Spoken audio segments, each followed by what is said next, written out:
दोनों बहनें 2 साल के बाद एक तीसरे नातेदार के घर मिली और खूब रो-धोकर खुश हुई तो बड़ी बहन रूपकुमारी ने देखा कि छोटी बहन रामदुलारी सिर से पाँव तक गहनों से लदी हुई है। कुछ उसका रंग खुल गया है, स्वभाव में कुछ गरिमा आ गई है और बातचीत करने में ज्यादा चतुर हो गई है। कीमती बनारसी साड़ी और बेलदार उन्नावी मखमल के जंपर ने उसके रूप को और भी चमका दिया। ही रामदुलारी लड़कपन में सिर के बाल खोले फुहड़ सी इधर-उधर खेला करती थी। अंतिम बार रूपकुमारी ने उसे उसके विवाह में देखा था, 2 साल पहले। तब भी उसकी शक्ल सूरत में कुछ ज्यादा अंतर न हुआ था। लंबी तो हो गई थी, मगर थी उतनी ही दुबली, उतनी ही फूहड़, उतनी ही मंदबुद्धि। जरा-जरा सी बात पर रूठने वाली, मगर आज तो कुछ हालत ही और थी, जैसे कली खिल गई हो और यह रूप इसने छिपा कहाँ रखा था। नहीं, आंखों को धोखा हो रहा है। यह रूप नहीं केवल आंखों को लुभाने की शक्ति है। रेशम और मखमल और सोने के बल पर वह रूपरेखा थोड़े ही बदल जाएगी, फिर भी आंखों में समाई जाती है। 50 स्त्रियां जमा है, मगर यह आकर्षण, यह जादू और किसी में नहीं। कहीं आईना मिलता तो वह जरा अपनी सूरत भी देखती। घर से चलते समय उसने आईना देखा था। अपने रूप को चमकाने के लिए जितना सान चढ़ा सकती थी, उससे कुछ अधिक ही चढ़ाया था। लेकिन अब वह सूरत जैसे स्मृति से मिट गई है। उसकी धुंधली सी परछाई भर हृदयपट पर है। उसे फिर से देखने के लिए वह बेकरार हो रही है। वह अब तुलनात्मक दृष्टि से देखेगी, रामदुलारी में यह आकर्षण कहाँ से आया, इस रहस्य का पता लगाएगी। यूं उसके पास मेकअप की सामग्रियों के साथ छोटा सा आईना भी है, लेकिन भीड़-भाड़ में वह आईना देखने या बनाव सिंगार की आदी नहीं है। ये औरतें दिल में न जाने क्या समझें, मगर यहाँ कोई आईना तो होगा ही। ड्राइंग रूम में जरूर ही होगा। वह उठकर ड्राइंग रूम में गई और कदेआदम शीशे में अपनी सूरत देखी। वहां इस वक्त और कोई न था। मर्द बाहर सहन में थे, औरतें गाने बजाने में लगी हुई थी। उसने आलोचनात्मक दृष्टि से एक-एक अंगों के एक-एक विन्यास को देखा। उसका अंगविन्यास, उसकी मुखछवि निष्कलंक है, मगर वह ताजगी, वह मादकता, वह माधुर्य नहीं है। हाँ, नहीं है। वह अपने को धोखे में नहीं डाल सकती। कारण क्या है? यही कि रामदुलारी आज खिली है, उसे खिले जमाना हो गया। लेकिन इस ख्याल से उसका चित्त शांत नहीं होता। वह रामदुलारी से हेठी बनकर नहीं रह सकती। ये पुरुष भी कितने गावदी होते हैं। किसी में भी सच्चे सौंदर्य की परख नहीं। इन्हें तो जवानी और चंचलता और हाव भाव चाहिए। आंखें रखकर भी अंधे बनते हैं। भला इन बातों का आपसे क्या संबंध? ये तो उम्र के तमाशे हैं। असली रूप तो वह है जो समय की परवाह न करे। उसके कपड़ों में रामदुलारी को खड़ा कर दो, फिर देखो यह सारा जादू कहाँ उड़ जाता है। चुड़ैल सी नजर आए, मगर इन अंधों को कौन समझाए। मगर रामदुलारी के घरवाले तो इतने संपन्न न थे। विवाह में जो जोड़े और गहने आए थे, वे तो बहुत ही निराशाजनक थे। खुशहाली का दूसरा कोई सामान भी न था।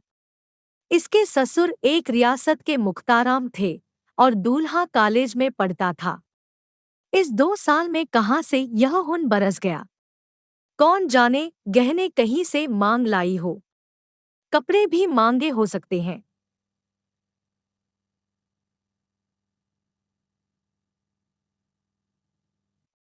कुछ औरतों को अपनी हैसियत बढ़ाकर दिखाने की लत होती है, तो वह स्वांग रामदुलारी को मुबारक रहे।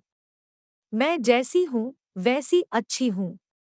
प्रदर्शन का यह रोग कितना बढ़ता जाता है। घर में रोटियों का ठिकाना नहीं है। मर्द 25 से 30 रुपए पर क्लम घिस रहा है, लेकिन देवी जी घर से निकलेंगी तो इस तरह बंधन कर, मानो कहीं की राजकुमारी है। बिसातियों के और दर्जियों के तकाजे सहेंगी, बजाज के सामने हाथ जोड़ेंगी, शौहर की घुड़कियां खाएंगी, रोएंगी, रूठेंगी, मगर प्रदर्शन के उन्माद को नहीं रोकती। घरवाले भी सोचते होंगे, कितनी छिछोरी तबीयत है इसकी।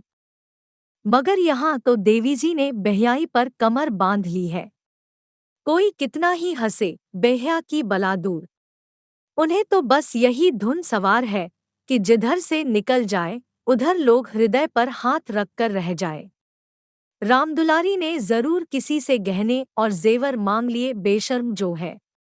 उसके चेहरे पर आत्मसम्मान की लाली दौड़ गई। न सही उसके पास जेवर और कपड़े, उसे किसी के सामने लज्जित तो नहीं होना पड़ता, किसी से मुंह तो नहीं चुराना पड़ता। 1-1 लाख के तो उसके 2 लड़के हैं।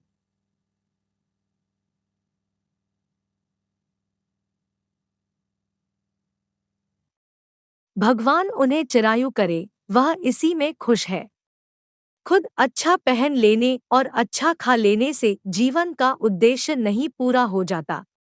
उसके घरवाले गरीब हैं, पर उनकी इज्जत तो है। किसी का गला तो नहीं दबाते, किसी का शाप तो नहीं लेते। इस तरह अपने मन को ढांढस देकर वह फिर बरामदे में आई तो रामदुलारी ने जैसे उसे दया की आंखों से देखकर कहा, जीजाजी की कुछ तरक्की वरक्की हुई कि नहीं बहन? या अभी तक वही 75 रुपए पर कलम घिस रहे हैं? रूपकुमारी की देह में आग सी लग गई। ओफ़ो, अरे दिमाग! मानो इसका पति लाठ ही तो है। अकड़कर बोली, तरक्की क्यों नहीं हुई? अब 100 के ग्रेड में है। आजकल यह भी गनीमत है। नहीं, अच्छे अच्छे M0A0 पासों को देखती हूँ कि कोई टके को नहीं पूछता। तेरा शौहर तो अब B0A0 में होगा। रामदुलारी ने नाक सिकोड़कर कहा, उन्होंने तो पढ़ा छोड़ दिया बहन, पढ़कर औकात खराब करना था और क्या। एक कंपनी के एजेंट हो गए हैं।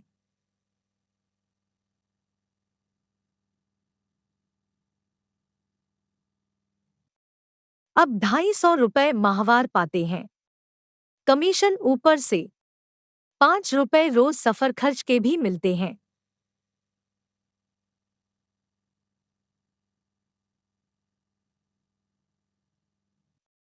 यह समझ लो कि 500 का औसत पड़ जाता है।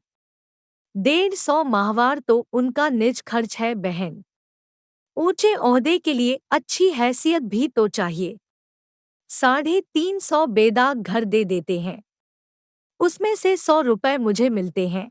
250 में घर का खर्च खुशफैली से चल जाता है। M0A0 पास करके क्या करते? रूपकुमारी इस कथन को शेखचिल्ली की दास्तान से ज्यादा महत्व नहीं देना चाहती, मगर रामदुलारी के लहजे में इतनी विश्वासोत्पादकता है कि वह अपनी निम्न चेतना में उससे प्रभावित हो रही है और उसके मुख पर पराजय की खिन्नता साफ झलक रही है। मगर यदि उसे बिल्कुल पागल नहीं हो जाना है तो इस ज्वाला को हृदय से निकाल देना पड़ेगा। जरा करके अपने मन को विश्वास दिलाना पड़ेगा कि इसके काव्य में 1/4 से ज्यादा सत्य नहीं है। 1/4 तक वह सह सकती है, इससे ज्यादा उससे न सहा जाएगा। इसके साथ ही उसके दिल में धड़कन भी है कि कहीं यह कथा सत्य निकली तो वह रामदुलारी को कैसे मुंह दिखाएगी। उसे भय है कि कहीं उसकी आंखों से आंसू न निकल पड़े। कहाँ 75 और कहाँ 500। इतनी बड़ी रकम आत्मा की हत्या करके भी क्यों न मिले, फिर भी रूपकुमारी के लिए असह्य है। आत्मा का मूल्य अधिक से अधिक 100 रुपए हो सकता है, 500 किसी हालत में भी नहीं। उसने परिहास के भाव से पूछा, जब एजेंटी में इतना वेतन और भत्ता मिलता है तो ये सारे कॉलेज बंद क्यों नहीं हो जाते? हजारों लड़के क्यों अपनी जिंदगी खराब करते हैं? रामदुलारी बहन के खिसियानेपन का आनंद उठाती हुई बोली, बहन तुम यहाँ भूल कर रही हो। M0A0 तो सभी पास हो सकते हैं, मगर एजेंटी बिरले ही किसी को आती है। यह तो ईश्वर की देन है। कोई जिंदगी भर पढ़ता रहे, मगर यह जरूरी नहीं कि वह अच्छा एजेंट भी हो जाए। रुपए पैदा करना दूसरी बात है, आलम फाजिल हो जाना। दूसरी बात, अपने माल की श्रेष्ठता का विश्वास पैदा कर देना, यह दिल में जमा देना कि इससे सस्ता और टिकाऊ माल बाजार में मिल ही नहीं सकता, आसान काम नहीं है। एक से एक धागों से उनका सापा पड़ता है। बड़े बड़े राजाओं और रईसों का मत फेरना पड़ता है, तब जाके कहीं माल बिकता है। मामूली आदमी तो राजाओं और नवाबों के सामने ही न जा सके, पहुंच ही न हो, और किसी तरह पहुंच भी जाए तो जबान न खुले। पहले पहले तो इन्हें भी झिझक हुई थी, मगर अब तो इस सागर के मगर हैं। अगले साल तरक्की होने वाली है। रूपकुमारी की धमनियों में रक्त की गति जैसे बंद हुई जा रही है। निर्दयी आकाश गिर क्यों नहीं पड़ता, पाषाण हृदया धरती फट क्यों नहीं जाती। यह कहाँ का न्याय है कि रूपकुमारी जो रूपवती है, तमीज़दार है, सुघड़ है, पति पर जान देती है, बच्चों को प्राणों से ज्यादा चाहती है, थोड़े में गृहस्थी को इतने अच्छे ढंग से चलाती है, उसकी तो यह दुर्गति और यह घमंडिन, बदतमीज, विलासिनी, चंचल, मुंहफट छोकरी जो अभी तक सिर खोले घूमा करती थी, रानी बन जाए। मगर उसे अब भी कुछ आशा बाकी थी। शायद आगे चलकर उसके चित्त की शांति का कोई मार्ग निकल आए। उसी परिहास के स्वर में बोली, तब तो शायद 1000 मिलने लगे। 1000 तो नहीं, पर 600 में संदेह नहीं। कोई आंखों का अंधा मालिक फंस गया होगा। व्यापारी आंखों के अंधे नहीं होते दीदी, उनकी आंखें हमारी तुम्हारी आंखों से कहीं तेज होती है। जब तुम उन्हें 6000 कमा कर दो, तब कहीं 600 मिले। जो सारी दुनिया को चराए उसे कौन बेवकूफ बनाएगा। परिहास से काम न चलते देखकर रूपकुमारी ने अपमान का अस्त्र निकाला। मैं तो इसे बहुत अच्छा पेशा नहीं समझती।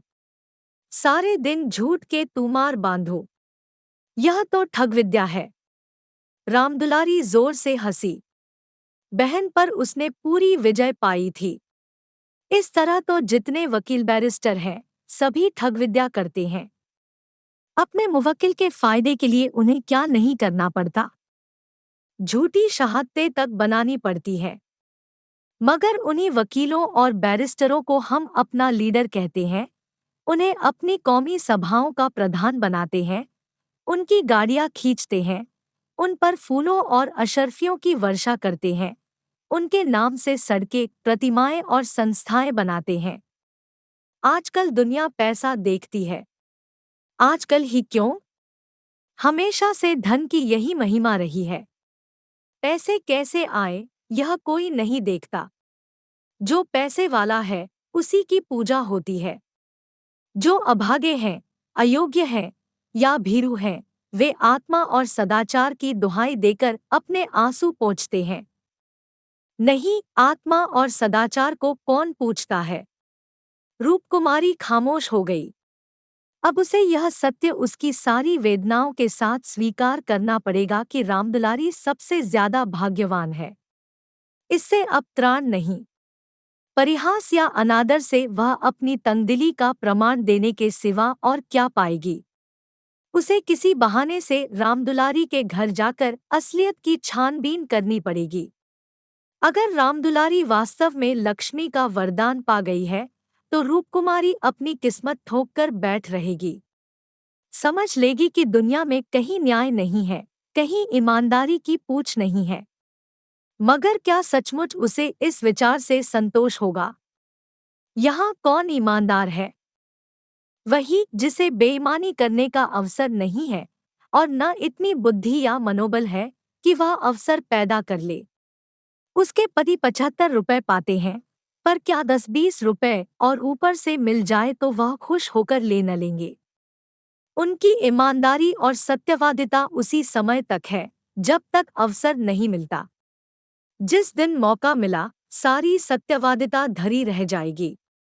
और क्या रूपकुमारी में इतना नैतिक बल है कि वह अपने पति को हराम का माल हजम करने से रोक दे? रोकना तो दूर की बात है, वह प्रसन्न होगी, शायद पतिदेव की पीठ ठोकेगी। अभी उनके दफ्तर से आने के समय वह मन मारे बैठी रहती है। तब वह द्वार पर खड़ी होकर उनकी बाट जोहेगी, और ज्यों ही वह घर में आएंगे उनकी जेबों की तलाशी लेगी। आंगन में गाना बजाना हो रहा था। रामदुलारी उमंग के साथ गा रही थी, और रूपकुमारी वहीं बरामदे में उदास बैठी हुई थी। न जाने क्यों उसके सिर में दर्द होने लगा था। कोई गाए, कोई नाचे, उससे प्रयोजन नहीं। वह तो अभागिन है, रोने के लिए पैदा की गई है। 9 बजे रात को मेहमान रुखसत होने लगे। रूपकुमारी भी उठी। एक का मंगवाने जा रही थी कि रामदुलारी ने कहा, एक का मंगवा कर क्या करोगी बहन, मुझे लेने के लिए कार आती होगी, चलो 2-4 दिन मेरे यहाँ रहो, फिर चली जाना। मैं जीजाजी को कहला भेजूंगी, तुम्हारा इंतजार न करें। रूपकुमारी का यह अंतिम अस्त्र भी बेकार हो गया। रामदुलारी के घर जाकर हालचाल की टोल लेने की इच्छा गायब हो गई। वह अब अपने घर जाएगी और मुंह ढांपकर पड़ी रहेगी। इन फटेहालों में क्यों किसी के घर जाए। बोलीन ही, अभी तो मुझे फुर्सत नहीं है, बच्चे घबरा रहे होंगे। फिर कभी आऊंगी। क्या रात भर भी न ठहरोगी? नहीं। अच्छा बताओ, कब आओगी? मैं सवारी भेज दूंगी। मैं खुद कहला भेजूंगी। तुम्हें याद न रहेगी। साल भर हो गया, भूलकर भी याद न किया। मैं इसी इंतजार में थी कि दीदी बुलावे तो चलूं। एक ही शहर में रहते हैं, फिर भी इतनी दूर की साल भर गुजर जाए और मुलाकात तक न हो। रूपकुमारी इसके सिवा और क्या कहे कि घर के कामों से छुट्टी नहीं मिलती। कई बार उसने इरादा किया कि दुलारी को बुलाए, मगर अवसर ही न मिला। सहसा रामदुलारी के पति में गुरुसेवक ने आकर बड़ी साली को सलाम किया। बिल्कुल अंग्रेजी सजधज, मुंह में चुरुट, कलाई पर सोने की घड़ी, आंखों पर सुनहरी ऐनक, जैसे कोई सिविलियन हो। चेहरे से जहानत और शराफत बरस रही थी। वह इतना रूपवान और सजीला है, रूपकुमारी को अनुमान न था। कपड़े जैसे उसकी देह पर खिल रहे थे। आशीर्वाद देकर बोली, आज यहाँ न आती तो मुझसे मुलाकात क्यों होती। गुरुसेवक हंसकर बोला, यह उल्टी शिकायत। क्यों न हो? कभी आपने बुलाया और मैं न गया? मैं नहीं जानती थी कि तुम अपने को मेहमान समझते हो। वह भी तो तुम्हारा ही घर है। रामदुलारी देख रही थी कि मन में उससे ईर्ष्या रखते हुए भी वह कितनी वाणीमधुर, कितनी स्निग्ध, कितनी अनुग्रह प्रार्थिनी होती जा रही है। गुरुसेवक ने उदार मन से कहा, हाँ, अब मान गया भाभी साहब, बेशक मेरी गलती है। इस दृष्टि से मैंने विचार नहीं किया था। मगर आज तो मेरे घर रहिए। नहीं, आज बिल्कुल अवकाश नहीं है। फिर कभी आऊंगी। लड़के घबरा रहे होंगे। रामदुलारी बोली, मैं कितना कह के हार गई, मानती ही नहीं। दोनों बहनें कार की पिछली सीट पर बैठीं। गुरुसेवक ड्राइव करता हुआ चला। जरा देर में उसका मकान आ गया। रामदुलारी ने फिर बहन से उतरने के लिए आग्रह किया, पर वह न मानी। लड़के घबरा रहे होंगे। आखिर रामदुलारी उससे गले मिलकर अंदर चली गई। गुरुसेवक ने कार बढ़ाई। रूपकुमारी ने उड़ती हुई निगाह से रामदुलारी का मकान देखा और वह ठोस सत्य एक शलाका की भांति उसके कलेजे में चुभ गया। कुछ दूर जाकर गुरुसेवक बोला, भाभी, मैंने तो अपने लिए अच्छा रास्ता निकाल लिया। अगर 2-4 साल इसी तरह काम करता रहा तो आदमी बन जाऊंगा। रूपकुमारी ने सहानुभूति के साथ कहा, रामदुलारी ने मुझसे बताया था। भगवान करे जहाँ रहो खुश रहो, मगर जरा हाथ पैर संभाल के रहना। मैं मालिक की आंख बचाकर 1 पैसा भी लेना पाप समझता हूँ भाभी। दौलत का मजा तो तभी है कि ईमान सलामत रहे। ईमान खोकर पैसे मिले तो क्या। मैं ऐसी दौलत को त्याज्य समझता हूँ, और आंख किसकी बचाऊं। सब सियासुफे तो मेरे हाथ में है। मालिक तो रहा नहीं, केवल उसकी बेवा है। उसने सब कुछ मेरे हाथ में छोड़ रखा है। मैंने उसका कारोबार संभाल न लिया होता तो सब कुछ चौपट हो जाता। मेरे सामने तो मालिक सिर्फ 3 महीने जिंदा रहे, मगर आदमी को परखना खूब जानते थे। मुझे 100 रुपए पर रखा और 1 महीने में 200 रुपए कर दिया। आप लोगों की दुआ से पहले ही महीने में मैंने 12,000 का काम किया। क्या काम करना पड़ता है? रूपकुमारी ने बिना किसी उद्देश्य के पूछा। वही मशीनों की एजेंटी, तरह तरह की मशीनें मंगाना और बेचना। ठंडा जवाब था। रूपकुमारी का मनहूस घर आ गया। द्वार पर एक लालटेन टिमटिमा रही थी। उसके पति उमानाथ द्वार पर टहल रहे थे, मगर रूपकुमारी ने गुरुसेवक से उतरने के लिए आग्रह नहीं किया। एक बार शिष्टाचार के नाते कहा जरूर पर जोर नहीं दिया, और उमानाथ तो गुरुसेवक से मुखातिब भी न हुए। रूपकुमारी को वह घर अब कब्रिस्तान सा लग रहा था, जैसे फूटा हुआ भाग्य हो। न कहीं फर्श, न फर्नीचर, न गमले। 2-4 टूटी टाटी तिपाइयाँ, एक लंगड़ी मेज, 4-5 पुरानी पुरानी खाटें, यही उस घर की बिसात थी। आज सुबह तक रूपकुमारी इसी घर में खुश थी, लेकिन अब यह घर उसे काटे खा रहा है। लड़के अम्मा अम्मा करके दौड़े, मगर उसने दोनों को झिड़क दिया। उसके सिर में दर्द है, वह किसी से न बोलेगी, कोई उसे न छेड़े। अभी घर में खाना नहीं पका। पकाता कौन? लड़कों ने तो दूध पी लिया है, किंतु उमानाथ ने कुछ नहीं खाया। इसी इंतजार में थे कि रूपकुमारी आए तो पकाए। पर रूपकुमारी के सिर में दर्द है। मजबूर होकर बाजार से पूरियां लानी पड़ेंगी। रूपकुमारी ने तिरस्कार के स्वर में कहा, तुम अब तक मेरा इंतजार क्यों करते रहे? मैंने तो खाना पकाने की नौकरी नहीं लिखाई है, और जो रात को वहीं रह जाती। आखिर तुम कोई महाराजन क्यों नहीं रख लेते? क्या जिंदगी भर मुझी को पीसते रहोगे? उमानाथ ने उसकी तरफ आहत विस्मय की आंखों से देखा। उसके बिगड़े का कोई कारण उनकी समझ में न आया। रूपकुमारी से उन्होंने हमेशा निरापद सहयोग पाया है, निरापद ही नहीं, सहानुभूतिपूर्ण भी।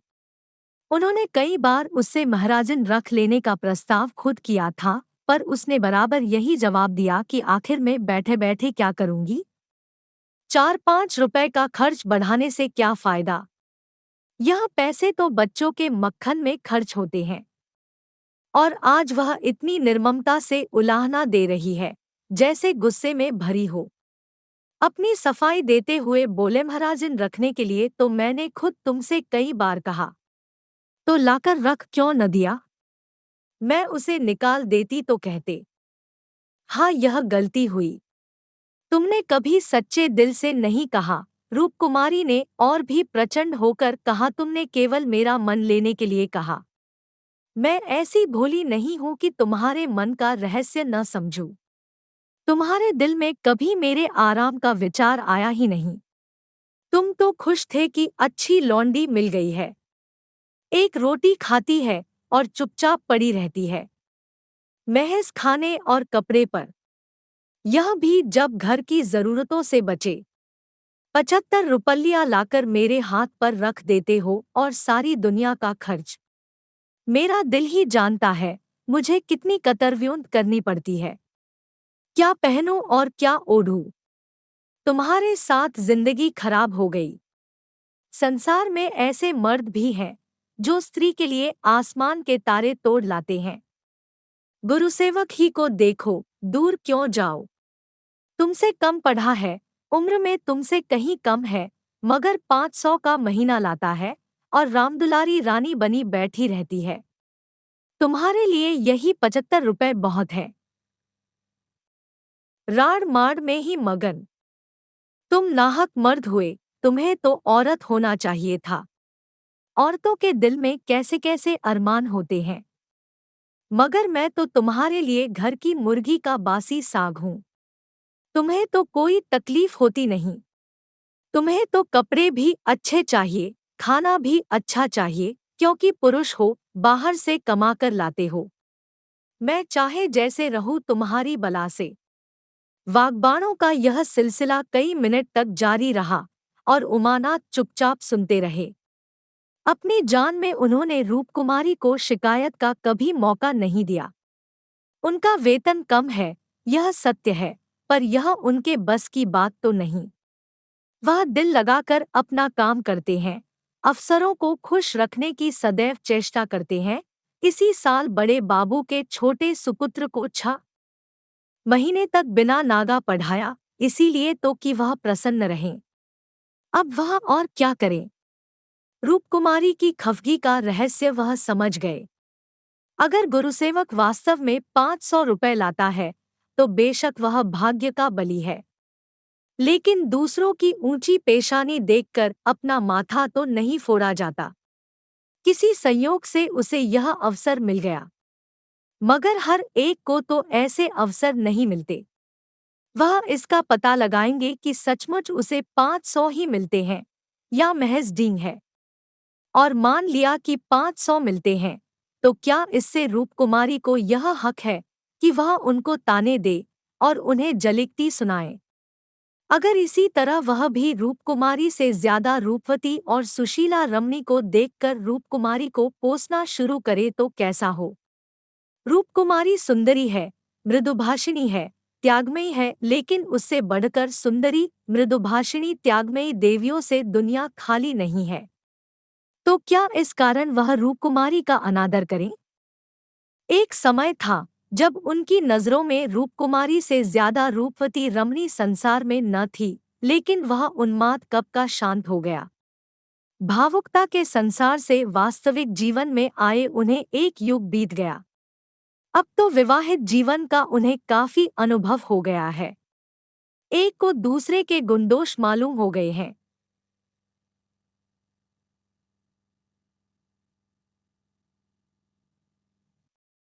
अब तो संतोष ही में उनका जीवन सुखी रह सकता है। मगर रूपकुमारी समझदार होकर भी इतनी मोटी सी बात नहीं समझती। फिर भी उन्हें रूपकुमारी से सहानुभूति ही हुई। वह उदार प्रकृति के आदमी थे और कल्पनाशील भी।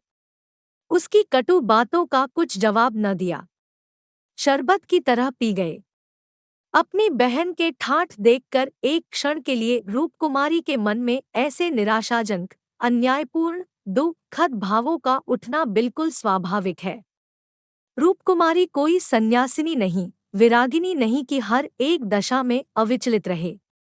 इस तरह अपने मन को समझाकर उमानाथ ने गुरुसेवक के विषय में तहकीकात करने का संकल्प किया। एक सप्ताह तक रूपकुमारी मानसिक अशांति की दशा में रही। बात बात पर झुंझलाती, लड़कों को डांटती, पति को कोसती, अपने नसीबों को रोती। घर का काम तो करना ही पड़ता था, लेकिन अब इस काम में उसे आनंद न आता था। बेगार सी टालती थी। घर की जिन पुरानी धुरानी चीजों से उसका आत्मीय संबंध सा हो गया था, जिनकी सफाई और सजावट में वह व्यस्त रहा करती थी, उनकी तरफ अब आंख उठाकर भी न देखती। घर में एक ही खिदमतगार था। उसने जब देखा बहूजी घर की तरफ से खुद ही लापरवाह है, तो उसे क्या गरज थी कि सफाई करता। जो चीज जहां पड़ी थी वहीं पड़ी रहती। कौन उठाकर ठिकाने से रखे? बच्चे माँ से बोलते डरते थे और उमानाथ तो उसके साये से भागते थे। जो कुछ सामने थाली में आ जाता उसे पेट में डाल लेते और दफ्तर चले जाते। दफ्तर से लौटकर दोनों बच्चों को साथ ले लेते और कहीं घूमने निकल जाते। रूपकुमारी से कुछ कहना बारूद में दियासलाई लगाना था। हाँ, उनकी यह तहकीकात जारी थी। एक दिन उमानाथ दफ्तर से लौटे तो उनके साथ गुरुसेवक भी थे।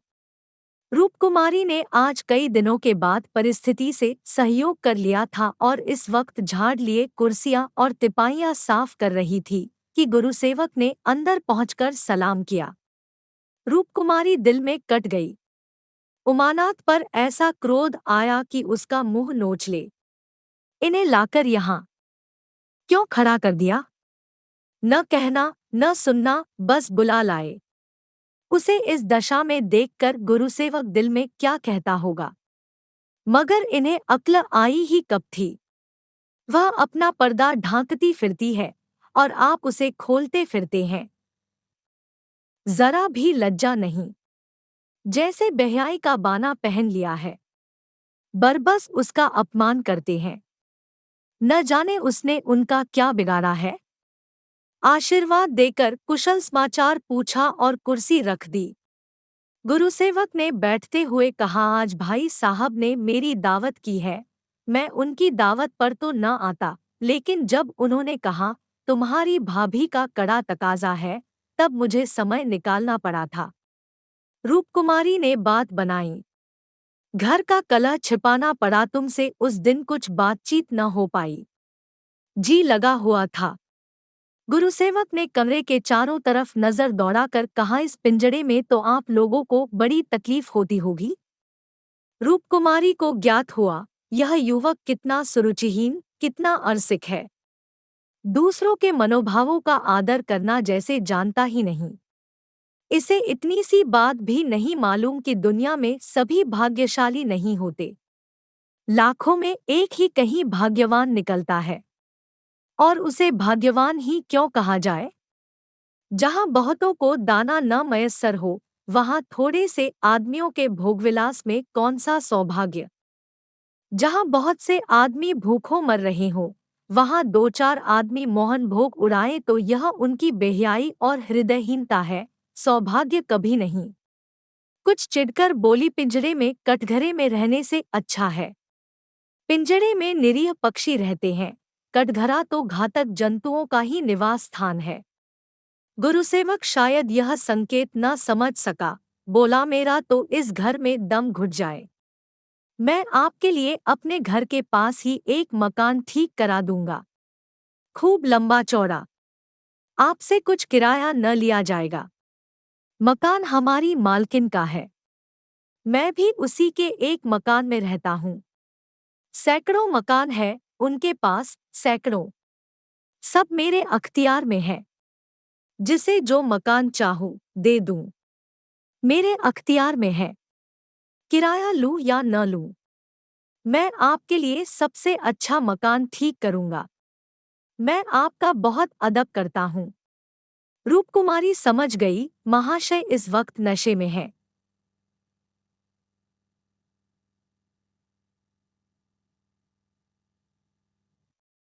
अभी यूं बहक रहे हैं। अब उसने गौर से देखा तो उनकी आंखें सिकुड़ गई थी, गाल कुछ फूल गए थे, जबान भी लड़खड़ाने लगी थी। एक जवान, खूबसूरत शरीफ चेहरा कुछ ऐसा शेखीबाज और निर्लज्ज हो गया कि उसे देखकर घृणा होती थी। उसने एक क्षण बाद फिर बहकना शुरू किया, मैं आपका बहुत अदब करता हूँ, जी हाँ। आप मेरी बड़ी भाभी हैं। आपके लिए मेरी जान हाजिर है। आपके लिए एक मकान नहीं, 100 मकान तैयार है। मैं मिसेज लोहिया का मुख्तार हूँ। सब कुछ मेरे हाथ में है। सब कुछ, मैं जो कुछ कहता हूँ वह आंखें बंद करके मंजूर कर लेती है। मुझे अपना बेटा समझती है। मैं उसकी सारी जायदाद का मालिक हूँ। मी शून्य लोहिया ने मुझे 20 रुपए पर रखा, 20 रुपए पर। वह बड़ा मालदार था, मगर किसी को नहीं मालूम उसकी दौलत कहाँ से आती थी, किसी को नहीं मालूम। मेरे सिवा कोई नहीं जानता। वह खुफिया फरोश था, किसी से कहना नहीं। वह चोरी से कोकीन बेचता था। लाखों की आमदनी थी उसकी। अब वही व्यापार मैं करता हूँ। हर शहर में हमारे खुफिया एजेंट है। मी शून्य लोहिया ने मुझे इस फन में उस्ताद बना दिया। जी हाँ, मजाल नहीं कि मुझे कोई गिरफ्तार कर ले। बड़े बड़े अफसरों से मेरा याराना है। उनके मुंह में नोटों के पुलिंदे ठूस ठूस कर उनकी आवाज बंद कर देता हूँ। कोई चू नहीं कर सकता। दिनदहाड़े बेचता हूँ। हिसाब में लिखता हूँ, 1000 रिश्वत दी।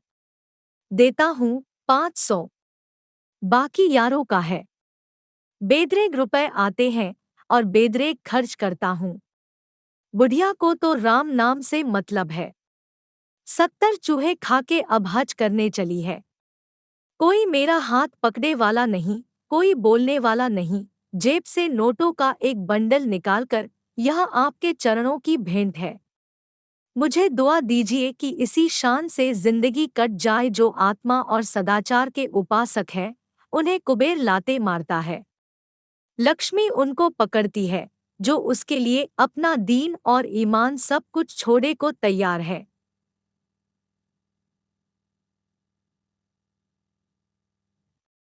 मुझे बुरा न कहिए।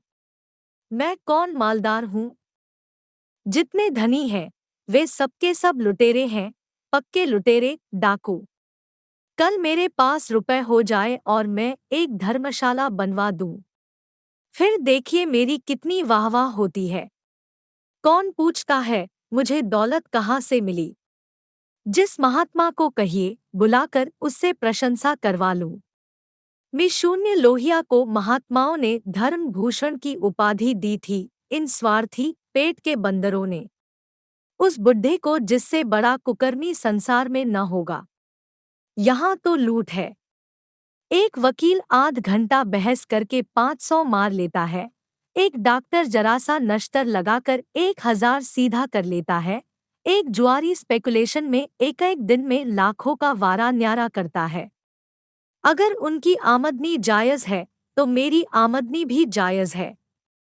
जी हाँ, जायज़ है। मेरी निगाह में बड़े से बड़े मालदार की भी कोई इज्जत नहीं। मैं जानता हूँ वह कितना बड़ा हथकंडेबाज है। यहाँ जो आदमी आंखों में धूल झोंक सके, वही सफल है। गरीबों को लूटकर मालदार हो जाना समाज की पुरानी परिपाटी है। मैं भी वही करता हूँ जो दूसरे करते हैं। जीवन का उद्देश्य है ऐसा करना। खूब लूटूंगा, खूब ऐश करूंगा और बुढ़ापे में खूब खैरात करूंगा। और एक दिन लीडर बन जाऊंगा। कहिए गिना दूं। यहाँ कितने लोग जुआ खेल खाल कर करोड़पति हो गए, कितने औरतों का बाजार लगाकर करोड़पति हो गए। सहसा उमानाथ ने आकर कहा, मैं शून्य गुरुसेवक, क्या कर रहे हो? चलो चाय पी लो, ठंडी हो रही है। गुरुसेवक ऐसा हड़बड़ा उठा, मानो अपने सचेत रहने का प्रमाण देना चाहता हो, मगर पाँव लड़खड़ाए और जमीन पर गिर पड़ा।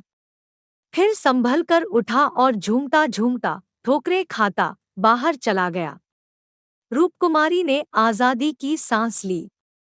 यहाँ बैठे बैठे उसे हौलदिल सा हो रहा था। कमरे की हवा जैसे कुछ भारी हो गई थी। जो प्रेरणाएं कई दिन से अच्छे अच्छे मनोहर रूप भरकर उसके मन में आ रही थी, आज उसे उनका असली विभत्स घिनौना रूप नजर आया।